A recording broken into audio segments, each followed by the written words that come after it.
fellas. Welcome. Marc, good to see you. Wade, thanks for coming on, man. Thanks, guys. Yeah, good to talk to you. Yeah, for sure. So I'm just now meeting you, Wade. My name's Tim. People in Ergo know me as TIMERG. And I've been here for like maybe 3 years now, kind of following along. I am relatively new to crypto. Don't really have a background in it. Like my background's in education. I grew up in a rural place, so didn't have exposure to a lot of tech, but was like generally like good at math and stuff. And so, as I got older, I'm fine. I can manage, but not an expert, not a coder, nothing like that. But yeah, I stumbled into this community and just thought it kind of really aligned up with my values, and then met Marc, and me and Marc get along. So we started doing this, I guess, several months ago now. So I'm curious, like, what is your background and your relation to technology and finance? Like, how'd you end up talking to us? Yeah. So I've had actually a pretty early exposure to some crypto. Can you hear my dogs in the back? Yeah, a little bit. You're good. Hey, hold on 1 second. I'll close the door and we can start that over. Okay, yeah, sounds good. Oh, you guys have to edit that. I'll answer the question. This meeting is being recorded. All right, so my background actually comes from I went to a magnet program with a technical, kind of technical aspects to it that hold on. I got to think of this, because if you don't want me to say where it is, I'm used to being, really, I don't know, one of my sayings is always like, keep it real. I love just like, I'm pretty transparent with my friends and you can totally say whatever. It's just the internet. Like, it's up to you. Yeah, for sure, bro. Yeah. We're not doing anything crazy illegal. If you no, want, I know it's not, but we can definitely talk about that at some point too in the future on this, but we can edit through all this. I really want to think about how I phrased it, because the program I went to was the Center for Advanced Technology. You can look that up and you can find out where that is. And I still live like down the street from them. So, Nice. if you guys are worried about any sort of docs like that, you could probably trace the lines really, really quickly back to me, because I have a public business anyways, and I talk about that a lot too. So I'm not worried about it. I would say it's just what you're comfortable with. Absolutely. Okay. Yeah. So say whatever you want, Wade. Just, again, we're trying to have a conversation. There's nobody else in the room, just us. So, maybe forget what I said about privacy and all that stuff. I kind of tripped you up a little bit. I understand that but it's like a facet of crypto in a certain way too. It seems like to be sort of like, it is a benefit of it. If you lose that benefit in a certain way, I guess it seems like you lose some of that privacy value it provides. Right, but we're on a podcast. Anybody could take our faces and do a Google search and find us on LinkedIn, find us on Google, find us on whatever. That's ultimately what I think too. So that's why I'm kind of generally transparent about a lot of business stuff that I do. You could look up my name and probably find my tax records and everything. Yeah. Let's not give anybody ideas here. Yeah. Okay. Okay. All right. Here we go, guys. Deep breath. All right. So, I went to a pretty technical high school called the Center for Advanced Technology, where we were learning computer programming, a lot of math and science classes at that point in time too. And that was actually my first exposure to cryptocurrency. And I heard about Bitcoin, in the early 2010s, with this, because I have programming friends and programming classes that they were all a bunch of nerds on the edge of tech in a lot of ways. We were pirating, sites, with music and things like that were very prevalent in that period of time. Others sharing, the whole school had, networks with, computers in the classroom. I think before that was a lot more prevalent in schools nowadays with, individual logins connected to LAN. And so I was exposed to that type of stuff from an early age. And I've always really been fascinated by computers and technology, to be honest. And I've built a couple computers over my life since then. I think from that experience on, though, it was something I kind of put in the back of my head as something that still seemed pretty niche to me, or at least didn't click along with the people that I was hanging out with, the things that I was involved with, like in sports. So I almost dismissed it for probably a very long time. Since that point, when I'm going through college and focusing on more my production related sides of technology and media, and I've continued that through my career right now with my business. And I've always something I've talked about with friends, different types of cryptocurrencies, and I've probably traded a little bit on Robinhood just for fun, never holding anything seriously. But again, I've been more interested in, through college, I got a business degree. So definitely, interested in finance and, the workings of a business and all those, types of things that go along with that. So I've had a lot of traditional investments, through that period of time, individual stocks, IRA plans, things like that. And, I've just been pretty conservative in focusing on those aspects, but still always interested in the technology of crypto and, maybe some of the future use cases of it, but still kind of discovering more, for my personal risk tolerance. And besides that, the true utility of it in a lot of ways. Yeah. I think that's important whenever you think about crypto as an investment. It's like, if you're already set and you're already going to retire and you have a plan, like it's fine to be conservative. Like you don't have to, just roll all your money into Bitcoin. Like that's not responsible. And I mean, I'm the same way, it's like I evaluated my own risk tolerance and allocated accordingly, and just like, I'm not going to overinvest in something that I don't control. So totally get it. And that's something I tell people. It's like, yeah, okay, if you're already retired, like you don't need to invest in Bitcoin. But if you don't want to, it's fine. Yeah, absolutely. Well, and even now, so in current times, Bitcoin seems like still the most flourishing, most popular, most gains to be had in crypto in this way too. So I know there's a lot of subsets, so you guys know better about than I do in the world, but I think my knowledge kind of stops at like the first couple, highest market caps in crypto. And then besides that, I think my knowledge drops off pretty fast of what's available out there and the differences between each of those, blockchains and coins and stuff. Yeah. So Marc, what about you, dude? When's the first time you heard of crypto or blockchain or Bitcoin?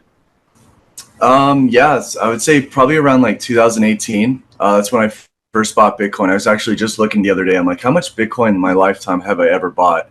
Just to have that sort of FOMO, right? And it was nothing crazy, but yeah, I would say actually though, thinking about it, 2016, maybe 15, someone was mentioning how they're mining Ethereum.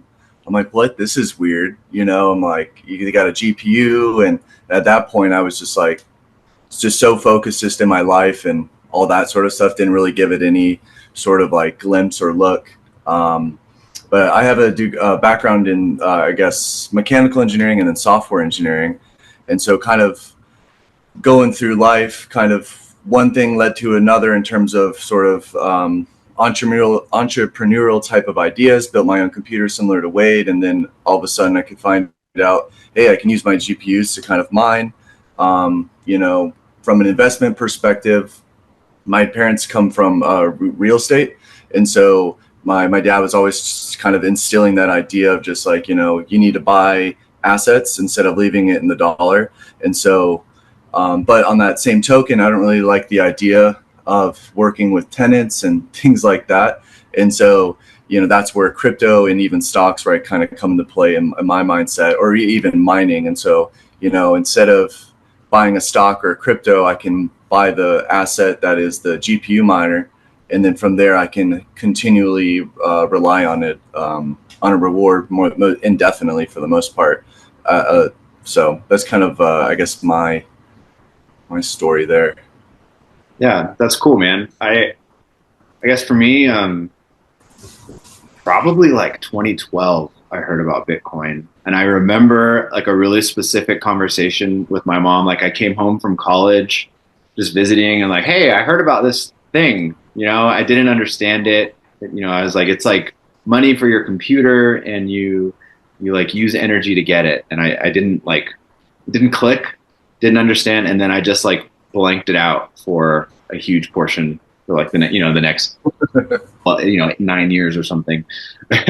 didn't understand it at all. And then I recently told the story to Mark about, my mom asked me to explain Bitcoin to her, and I couldn't. So then I like did a deep dive, and I was like, oh, you know what? This actually makes a lot of sense now that I'm like, I don't know what made it click this time that didn't happen before, but I think maybe I just had a better understanding of finance and like the world economy, and I could like kind of see a place for it. So yeah, that's my story. Yes. So next, I was going to ask Wade, like, where are you in your understanding of Bitcoin and crypto? Like, how would you describe Bitcoin? Like, what would you say if I asked you to explain it in 1 minute? All right. Yeah, I'll do my best, guys. Anyone else out there listening, go easy on me. You're a champ, dude. Thanks for doing this. Yeah, it's written on a program that creates a blockchain, which creates a ledger, which, is mined at certain intervals that, based on the difficulty of, the state of the program, it, rewards Bitcoins after certain, amounts of programming input to a processing power from GPUs.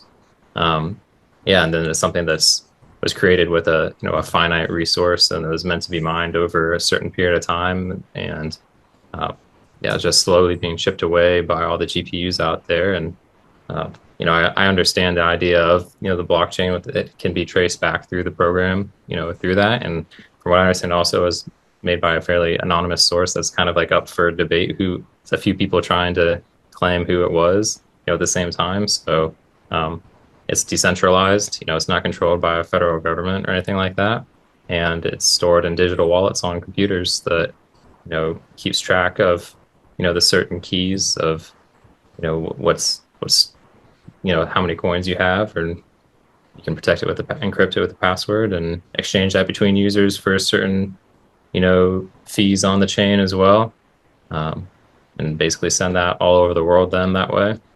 And yeah, it's a digital currency. Yeah, that's pretty good. Yeah, absolutely. That's pretty good. I would say you're like already in the 99th percentile. All right, cool. I would okay understanding of programming. When I learned it to begin with, I learned C#, C++, HTML. I've done some small programs before. Mark and I have even sat down and we've messed with some of the data that I have from the drones that I use and gone over some programs. He's way more adept at it than I am, but I, at least through my school, understand the language of computers in that way. I don't think it's something that I could sit down and just come up of from the top of my head right now today, but I understand the ones and the zeros, as in the if then the input and output of a program like that. So I could at least have some sort of foundation to build off of, at least for comprehension and understanding. Yeah. I mean, I think you showed a pretty good understanding right there. I guess if I were to like critique anything, it would just be like little tiny bits. Like some of them use GPUs, others use application specific circuits, and so can you mine with the CPU also, or just GPU? I'm sure it'd be way less efficient with the CPU mining. Different cryptos use different things, and I think I want to say Bitcoin started with a CPU. Is that right, Mark? Yeah, totally. So that was like the initial, but as the difficulty increased, then smaller and smaller likelihood of finding a block on CPUs, and then people quickly moved over to GPUs, and then finally, like you were saying, Tim, the ASICs. Yeah. And when I talk to new people, people with like zero or very little understanding, I just try to get out that it's a distributed ledger, that you have to use energy to change. And so all these people are competing with their energy use to make changes to the ledger. And then the other part that is a point where people maybe make an assumption is like the coins are in your wallet. Like it's really just the blockchain, and the blockchain associates coins with your wallet. The coins aren't like in your wallet. Like it's not quite accurate. The wallet stores the keys to that part of the chain. Yeah. The address is to the chain where it's you got the blocks. So the wallet, I think, has the private key to which gives you the ability to spend a given box, and within that box is your specific asset. So your wallets that are tied to your private keys can be you could have a bunch of different boxes, but consolidated they could have whatever summation amount of crypto is in that box, and then in order to spend that box to create a new box with UTXO, so unspent transaction output. So if I wanted to send you, say, 10 ergs or like, however much Bitcoin, I have to burn the boxes that are signed by my private key and only by my private key, and then send them to you. And then that's the only way you can send it. And so like what Tim was saying, it's the wallet is sort of a view within the blockchain, and then a subset of these blocks are only spendable by you with the specific protocol. Yeah, that's a really good point to bring up too, is like the public-private keys. So one of the concepts in cryptography is like a puzzle that is hard to solve but easy to prove, right? So I have a private key that only I know, and it's like cryptographically matches my public key, but you can't go from the public to the private. I can go from private to public, and that allows me to send keys, or send coins rather, but people can only kind of see where it's coming from through the public address, and they're not able to derive my private key, which is why people are worried about quantum computing, and they're like, oh no. Right, they can figure out the keys.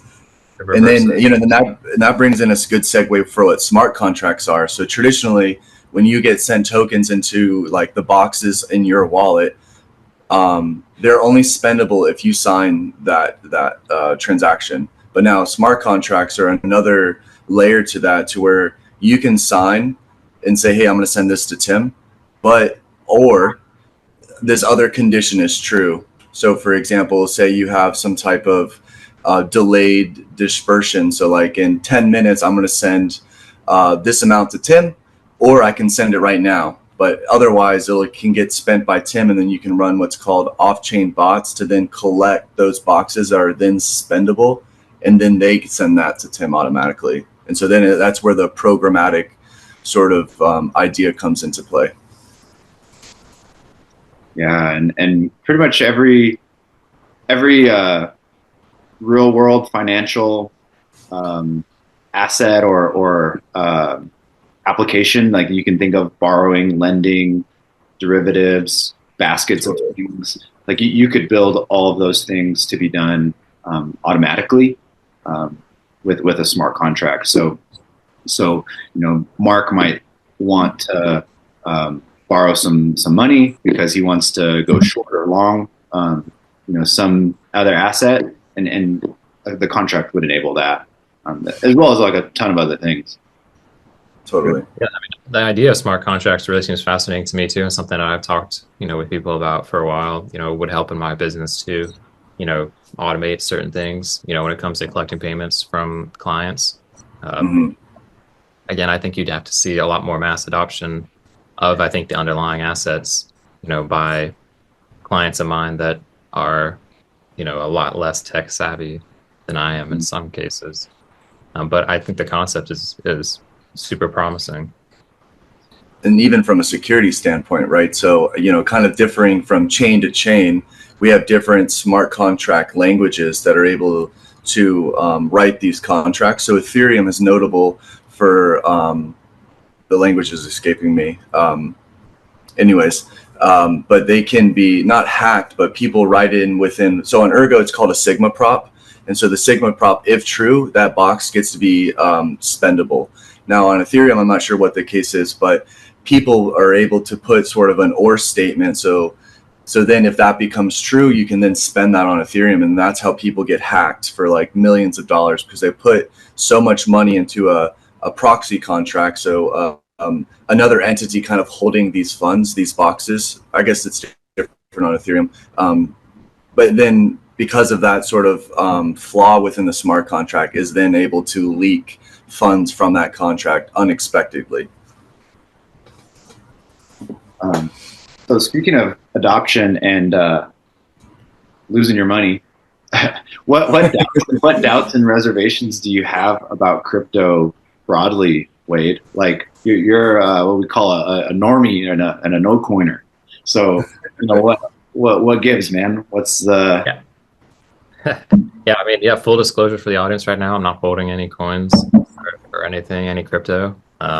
It puts me kind of on the outside as someone who is interested in it, but I think just, my risk tolerance for this point, I've done pretty okay in stock investing, over the last, 6-7 years of my career. We had a pretty bullish, stock market as well, which has enabled me to buy, some real world assets too with that.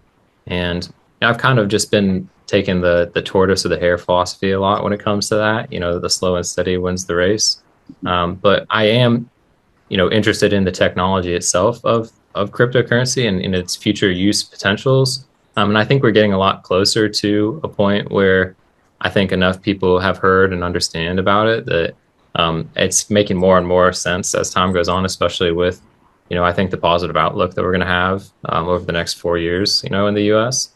And how a lot of people now, are even more bullish about Bitcoin because of this new administration, that, we could have a lot more adoption of it, which makes it more inherently valuable and, makes more sense for people to hold when there's a lot more, hands that it could be exchanged from. I think more reservations I have about it is if, I was kind of talking to my brother about this concept a little bit, we're talking about, the idea of investing in something like gold, for example, not even Bitcoin, but gold.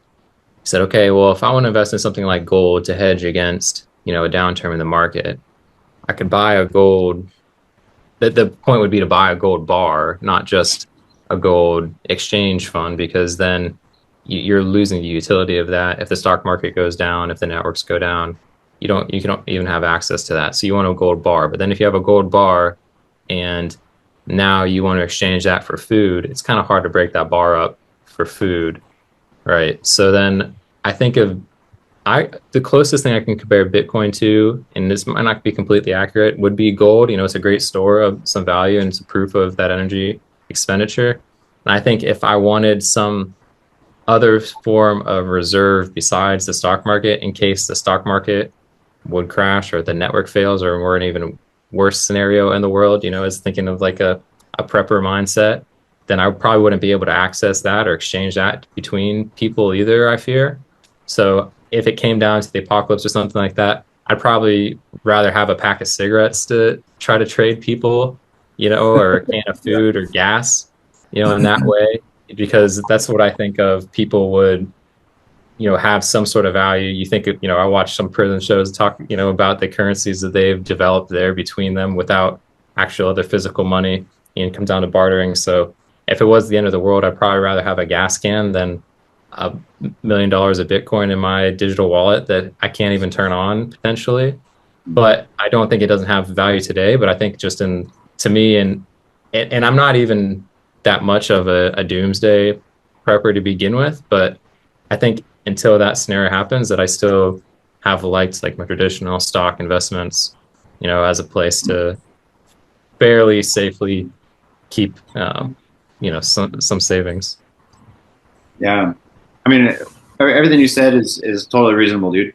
So I guess I'll go back like from the beginning. So you said it's funny how the bigger it gets, like the more valid it kind of becomes, which Absolutely. is a little bit inverse to some stocks, right? Like we see Nvidia and the chart is like going like this, and you're like, that's probably a bubble, But now we see Bitcoin doing that. It's like, knocking on the door of 100K today, and like, oh, that means it's more valid and it's probably safer to invest in than it was at 15K, which is it's just inverse. It's like a different mode of thinking about Bitcoin versus stocks. Yeah, absolutely. I mean, I think it also just the volume of trades at any way, and the fact that it's still with Bitcoin, as far as I know and understand, you don't have to trade a full coin like you do with a full stock. Yeah. You don't have to buy one share, you can buy a partial.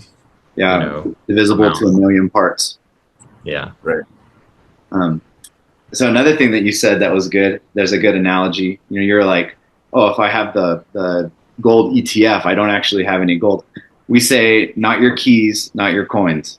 So yeah, man, like if you don't have the actual asset, it's like you're trusting somebody or some system to uphold your value that you're trying to save, and that's a risk. It's a counterparty risk for sure. And then sorry if that's a you're good. Went off there. That's okay. And then let's see, what was the last part of your response there? You were talking about yeah, like having I also thought that too about cryptocurrency. I think in a point to where, and like I said, I've traded some on Robinhood, in the past when I was, I think, kind of popular in its own way. And then I realized ultimately that I'm not holding that true asset. I'm just buying their, holding of it basically.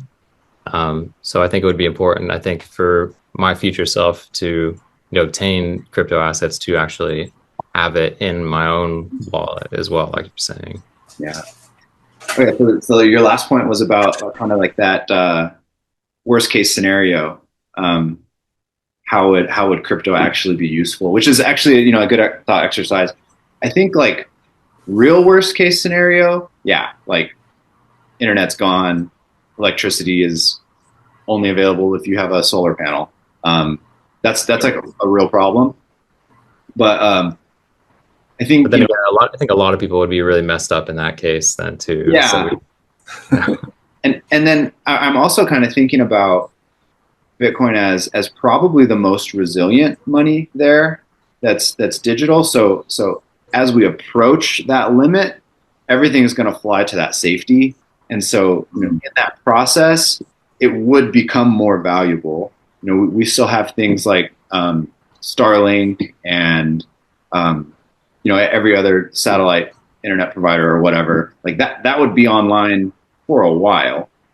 And and then also thinking about some technologies like that are developed on Ergo, it's like you could make transactions with email and flip phone.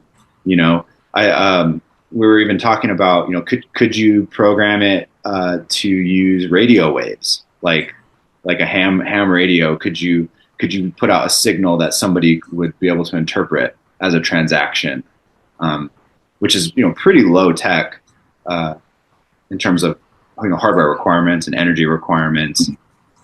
Absolutely, like cool to think about. Scary, but yeah, you still need a node, I guess. At the end of the day, you still need as long as there's one person that can kind of broadcast, hey, connect to my node and we can facilitate this transaction for you, for sure. But what's interesting about Bitcoin, I guess, also would be the fact that, we're saying like as more people flock to it, it becomes probably more resilient, right, in the price. So, probably less volatility kind of over time. Similarly, I guess, to gold in some sense, and especially if there is, I guess, some sort of apocalyptic type tragedy that would happen, then effectively the less people would be mining it, right? And so less people mining it, then the fixed supply just got really more fixed in some sense, and so would probably protect the value of it. Whereas other currencies, like the idea with gold is, right, well, there's only so much gold, and then back in the day they were trading seashells, or they were making these stones and things like that. Well, until new tech came along and was like, oh well, I can collect seashells faster now, and so that just crashed the currency and things like that. So I think with Bitcoin, it kind of protects that, right? Because of mining protects that new supply coming in. So there's going to be a limited amount of stock relative to. Yeah, no, that's a good point, Mark. I think, the supply would be fixed then, and the demand, I think part of it is what, the supply is a good argument you make, and I think that's extremely solid. The demand part of it, I'm not sure would be there, because I wonder what the minimum equipment requirements would be to exchange hands of it then, because if I had $1 in my hand, for example, all I have to do is hand that to you.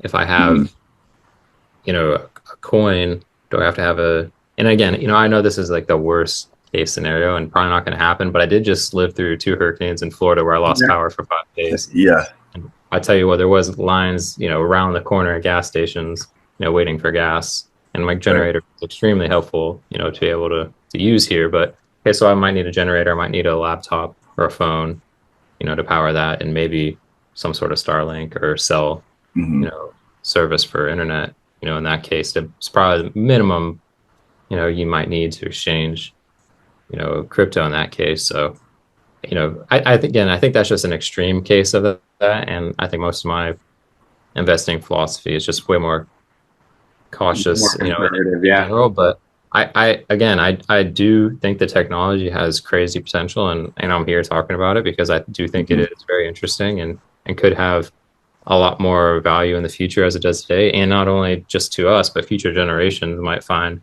more value. And I think it's ultimately, up to the masses like that to decide what direction we want to go in. And I think people are betting with their money right now that this could be, one of those avenues.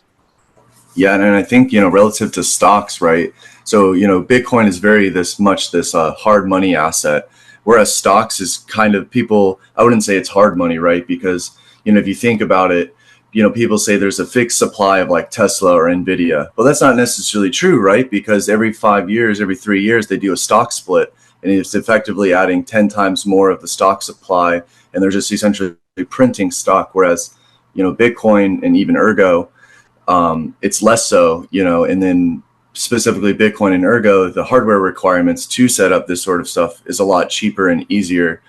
People are selling these miners and then they break within like the first, few months, and they cost like $10,000. Not super ideal. And, in a similar case, for some of these stocks, in order to buy, like, at one point, what was it, Nvidia? It was like $1,300 or something. That's a little outrageous. But of course, Bitcoin's 90 something thousand now, and that's not really ideal. But the idea that you can be divisible by like all these different sort of units of time, but then also, Bitcoin can't go bad. You can buy $1 million worth of gas, but probably will go bad in a few months. Or, you could buy $1 million worth of cigarettes, but if it rains on the cigarettes, that's a lot of cigarettes to buy, and so and so Bitcoin is able to, translate over time, but also space, but then also corruption in terms of like the environment, and not like political corruption, but just, you can't corrode Bitcoin just like gold, right? And so in a similar sense, right, you can see that sort of split between all the different, gold, silver, copper within the coins, transfer of those assets, they're able to translate space, go across the world sort of thing, and still kind of maintain their value. And, that's something I think a lot of people want, right? I would say it's less so of like number go up, but more of just like, let's preserve my value, because, right now the governments, who knows what they're going to do. And I just want to preserve my assets, whatever those assets are, and not have them go down, or just like slowly go down over time, right? So something I say is the point of crypto is not to make you rich, but to make you free. Right. So we're at the beginning of that adoption curve. And so, and the investment potential is there, but that's not the point. The point is to like give people another option that's not controlled or manipulated by others. And the supply, of dollars or stocks is controlled by people, and the supply of Bitcoin is controlled by code. And so it's not up for debate about what it is and what's going to happen. So, that being said, I like to talk to people about, like why having a hard cap supply is important. I don't necessarily think that Bitcoin would be the world's reserve currency. I don't know. That's not like my base case. I kind of think the main benefit is just having another currency to compete with all the other currencies so that it holds them honest, right? Because I think something like 70% of all the dollars were printed in the past like 5 years. So like that's mind blowing, right? That's right. A lot of dollars, and who knows what the effect is going to be. Like they just did it because they felt like they had to. And so as somebody who's forced to use those dollars, I should have a choice to like have this other thing. And I feel like Bitcoin and cryptos that are specifically proof of work, they kind of just like give me an option where like I know the outcome, like I know what it is, I can verify all the parameters. And whereas the dollar, like, yeah, I know that it's going to be accepted, but they just like changed the definition of M2, which is like the money supply, in the past few years. Like, you look up M2 on the chart and it's like, wah, and they're like, oh, we don't use this anymore. You're like, yeah, I bet, That's a great point, Tim. Yeah, what you don't have control over that other lever then that's so important, the economics, supply and demand. That other lever gets pulled in the wrong direction for majority of people that are forced to use this currency. And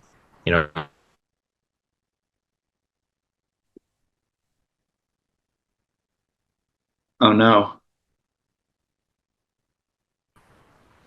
you hear me? Now you're back. Okay. Hey, can you hear me? Yeah, now I can hear you. I think it might have been me.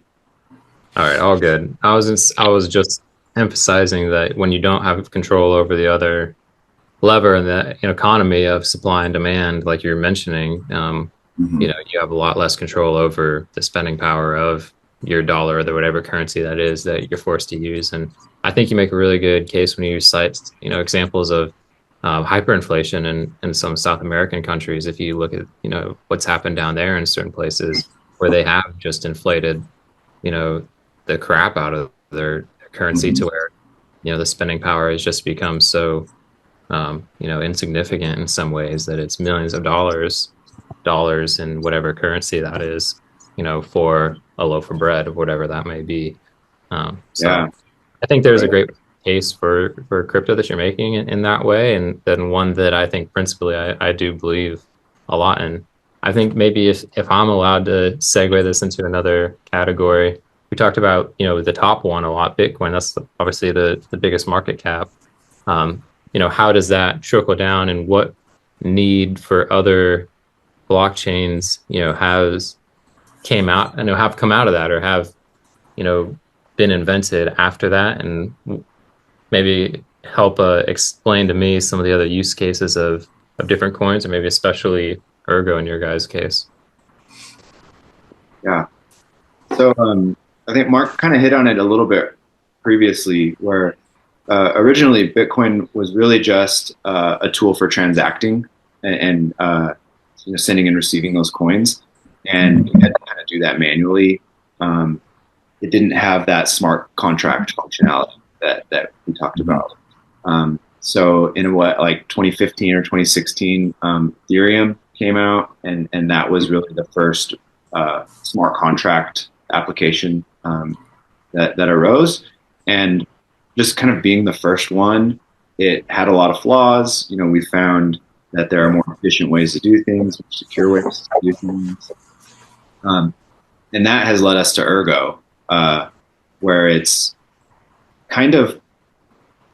doing a lot of things, right? So when I introduce people to crypto, I tell them there's a lot of scams, right? There's a lot of people who are just trying to make your money, and they're not very transparent about what they're selling you.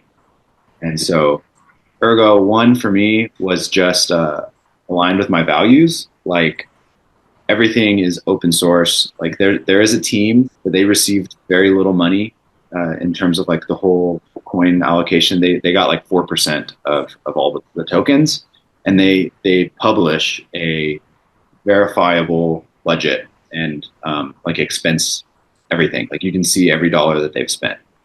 And so that to me just made a lot of sense, and it made it really clear. And then overall, the goal is to reduce the technological requirements as much as possible, so as many people around the world can access it as possible. And then with that, they don't take any technological risks. So they only use cryptographic principles that are proven, starting with Bitcoin. So they basically took Bitcoin's code and took the safest, most proven aspects of that, and then kind of built on top of it. without like inventing the wheel again and trying to accomplish something that's not proven, right? So it's like, no, if we don't know that it's secure, we're not going to do that. Right. And then like from other tokens, right? So you have Litecoin, you have Doge. Those are just mere copies, literal copies of the same. So it's a fork is what it's called. So you can have the same consensus, and then some miners can then say, hey, we're going to go over here in this lane, but we're going to call this Litecoin. And so then they facilitate Litecoin, new miners stand up new mining rigs for here. And so now you have a new blockchain kind of entirely. So Dogecoin was done, I think was the official first meme coin. Litecoin was to be like, hey, we're like silver, so to speak. And then you have all these other sort of paradigms that kind of switch to where, like we were talking earlier, Bitcoin was a CPU miner. Then we moved to GPUs, and then quickly moved into ASICs, so application-specific integrated circuit. All they can do is mine Bitcoin, literally nothing else. And so as that quickly started to get stood up, it's like 10K now for a Bitcoin miner. Not really, like Tim was saying, like not really accessible to the general population, right? And so what is really cool about crypto or Ergo is the fact that, you know, you can buy a GPU now for like a couple $100, right? You can put up, maybe hook that up. I saw somebody hooked up an AMD GPU to a Raspberry Pi, and then you can be on your way, start collecting mining tokens and things like that. And so from an accessibility perspective, super important. And then just the smart contract layer compared to Ethereum to Ergo. Ethereum has what's called gas fees, and these gas fees can be like maybe $20 to $100, and you're maybe trying to send like 5. So you're spending more in transaction fees than you are actually in what you're trying to transact. And then an additional note is that you can try to send this and it can fail, and then you lose everything. Like you don't get that back. I'm not really sure where it goes, but like and that sucks, right? If I want to send you some money, I want to know that you're going to get it, not that it fails and then it doesn't work. So talking to Ergo, if it doesn't send, it doesn't send. There's no like, oh, is it not? Is it? And then additionally, for one transaction, it costs 1/1000th of a ERG, so it's 0.001. And ERG right now is like $1.40, or yeah, $1.40, and so super cheap to transact. So if you wanted to send, you know, $1 million, right? It's going to cost you 0.01 ERG just to send it to a given address. And then other things, right? You can see there's more copies. So, or there's different consensus protocols. So, you know, we have proof of work. That's what we're actively talking about with all these tokens that we, or coins rather, that we talked about. But then there's proof of stake, which is a different consensus mechanism. So Cardano is primarily proof of stake. Ethereum moved to proof of stake. And so basically what that basically is you need to buy a specific asset. You need to hold that asset. And then those, you run some code by putting those assets in there. And then that is sort of facilitates the consensus protocol. And so you have what's called stake pools. And so you have stake pool operators, and you can stake your ADA onto those stake pools, and then those find the blocks, and then those facilitate the transactions. There's some heated debate sometimes between what's more secure, proof of stake, proof of work. I like proof of work because, again, it goes back to that accessibility perspective. You know, so if I wanted to, or if you wanted to set up a mining pool, Wade, like all you would have to do is just run some code. You don't even have to be a miner. Like you don't have to run any type of mining equipment, but you could set up your own mining pool. But if you wanted to be a stake pool operator, you need millions of ADA, and some ADA is like 70 cents right now. That's a lot of fucking money. Excuse my French. You know, just to get, so it's like, you know, from, so it's like, it's already, you know, so if you wanted to be a stake pool operator, you needed to be on it from the very early on. Whereas right now, if you wanted to be a mining pool operator, it's easy to do and will always ever be easy to do. So I think kind of going back to why we like really Ergo is like the principles. It's for the people. You know, it's not really like, oh, if you have a lot of money, we're going to favor you like other chains might. You know, we're really for like that accessibility perspective and kind of putting that power into the people. And having, I guess, less attack vectors to that, right? Yeah. Some of the things accessibility, I think, is huge for, you know, more adoption of these ideas. Mm-hmm. The critique of proof of stake that I like the most is just that you have 10% of all the coins proof of stake, and you staked those. You're always going to have 10% of the coins because you earn like interest, right, for staking those tokens. And so it's not really a level playing field for people entering the space, like Mark said. So for proof of work, it's like you might have all these miners set up, but difficulty increases over time, technology increases over time, and so new entrants kind of really get the edge. They get the advantage. In 5 years from now, the quality of solar panels and graphics cards and just literally everything is going to give that person the advantage over whoever's been mining for the last 5 years. They might have more coins, but their production capability is going to be way higher. Right. It's kind of like easy money in that sense, right? Where the idea, I guess, of easy money is, there's these people, select few, right, who have a huge pile of this given asset, a huge stockpile, and then they're selling it to these newcomers, right, at a higher price, and then so like you're saying, it's just not versus hard money, right? It's fixed. It's easy to get on board. If you haven't read the Bitcoin Standard, I'd read it and read it again. Really great book. The book I recommend people is Broken Money by Lynn Alden. That was really good. She kind of goes through the history of money and talking about seashells and gold, and then credit systems and fiat, and all this stuff, and the challenges with each, and like how crypto can solve those challenges. I thought it was great, and she has a lot of content online. That's who I recommend newbies to. I'll check some of those out. So Wade, maybe just to end, I'm wondering, do you have any advice for us about how to talk to people who aren't interested?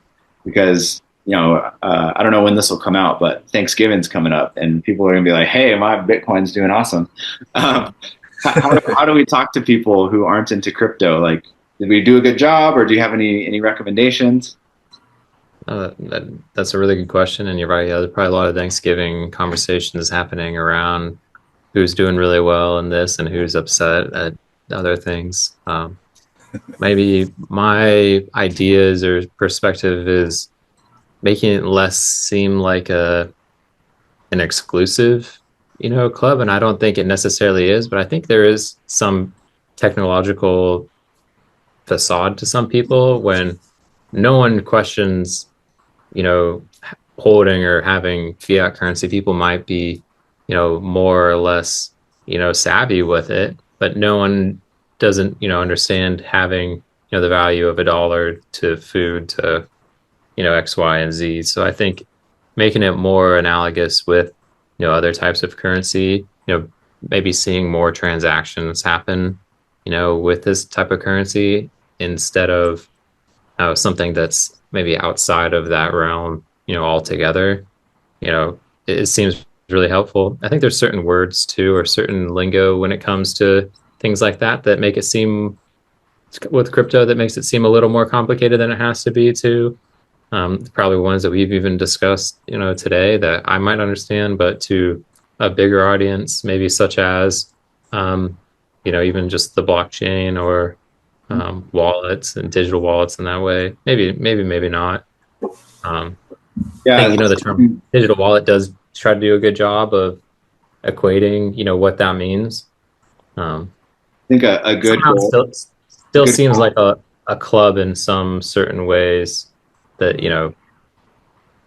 it's, I understand there's a big community aspect to get things off the ground, like that too, and what it's taken to get to this point, but I don't really think it has to be, and none of it is, to me, inherently exclusive either, to adopt, to buy, to exchange, in those ways. But there is just some really benign observations on my end, but again, I could be, far off from what other people think or dismiss about it too. So I'm just here to offer one other perspective on it. No, that's super helpful, man. And I think a goal that we have is to make the application so that people don't even know that they're using crypto or a blockchain. You know, it's like when we send money on Venmo or whatever, like I'm not thinking about code or there's no lingo that I use. I'm just like, no, like send me $10 for this pizza I bought you. And like, that's it. So once we get to that point, I think that'll kind of alleviate what you're saying there. Yeah. Yeah, completely. Yeah. It doesn't even think, you don't even see physical money when you send stuff over that, online. So there's no reason to me why that couldn't also be done on a different sort of, exchange in that way that could involve crypto, more than likely in the future. Mm-hmm. Would you say even too, it's maybe, more of a, or not more of a, but it could be kind of an educational thing to where kind of understanding, the pros and cons of certain like money systems, like you were saying, like why did, the South American countries sort of fail with respect to, I think there's a lot of sort of things happening in the country and the world, so it's kind of hard to tune into specific things as well, right? So especially on the day-to-day life too, right? So, I don't know. What do you think there? Yeah. Yeah, it's hard to spread any idea that far. It seems like there's a lot of other noise that happens in the world right now with, even just content or anything else. So I think just finding ways to use it in everyday life, that would be applicable to people to be able to see how this actually applies, in certain ways, instead of just conceptually, but practically, as well. If you go to the store and, I use, Apple Pay, Touch to Pay, even you don't see any money go across, or even your credit card, for example, it's just happening somewhere else. Being able to do that on, potentially another currency, even having gone to Europe and use, an American credit card, it's possible to do that. There's just a small fee that comes on if there's an automatic, translation that happens there, conversion between the currencies. I think if, and I don't know what the technological capabilities of that are right now. I'm sure it's possible, but be able to integrate that with, normal everyday life at some point for people.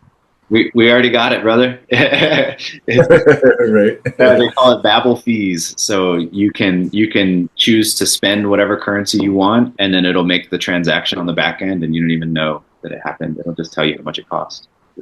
Yeah, cool. Yeah, see, that's something that I haven't experienced with all, and I'm sure it would be really cool to see used in person. And if I saw, Mark using that in person, or other people around me, then I think just being able to see that firsthand too, I think, would make a lot more people comfortable with the idea as another currency.